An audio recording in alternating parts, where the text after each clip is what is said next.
First of all, I just want to say thank you to the forces and the gods that I got to the point to finish the PhD, and it's a very, very special moment then to stand and deliver the lightning talk. So absolutely having a moment, and I've enjoyed today so far.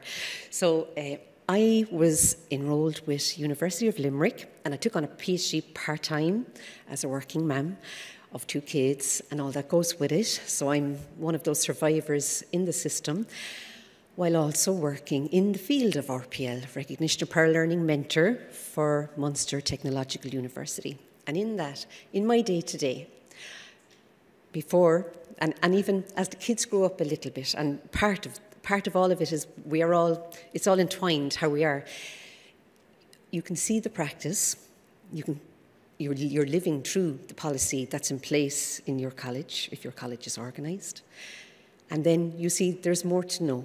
You can read the papers and you can look across and see that there's so much more. We have so much more to research in this field. It's a wonderful field to be part of, even today, being in this room and the rooms and the conversations across different nationalities, different contexts. It's been super, but we have a lot more to research. So I just put down literally the one slide, and my slide attests to the following questions under the pillars. The first, I'm bringing myself back now, what conditions and supports make validation effective? My research attests to that. And what characteristics make the validation of skills an inclusive, lifelong and life-wide practice?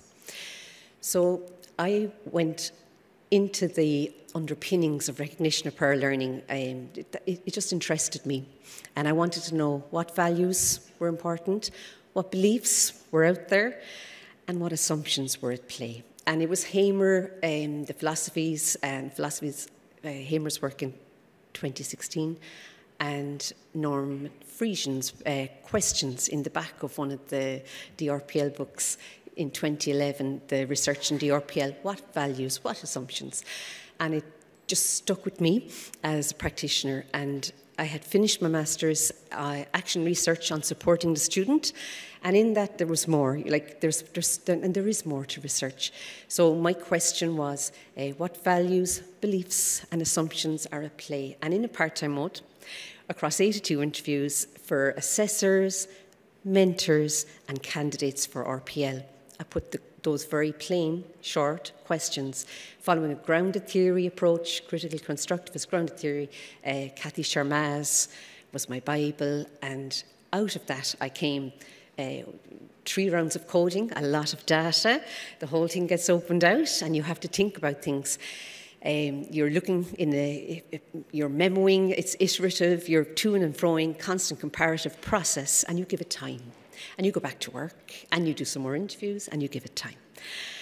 And in the end, you come across with conceptual categories. Yeah, I'm using the language of the grounded theory, and my 5 conceptual categories captured the values, the beliefs, the assumptions, and then the other data that would not fit. And in that other data, I could see that there were challenges. It's a challenging field of practice. And I can also see that supports are required. And there was a whole lot of data about what supports were going to make a difference in real-world practice. So just to list the values that were seen as most pertinent, literally in the order of dominance. So honesty was number 1.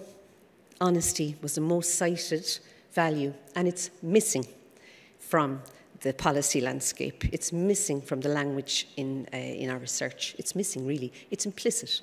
So honesty, fairness, openness, equity, trust, cultural acceptance, respect are all important. Beliefs are in support of lifelong learning. The assumptions, the main driver, my assumptions were dichotomous in nature. So really what RPL provides can only be provided if the standards are upheld. So I'll leave it at that. Thank you for your attention, and we'll enjoy this evening and tomorrow. Thank you.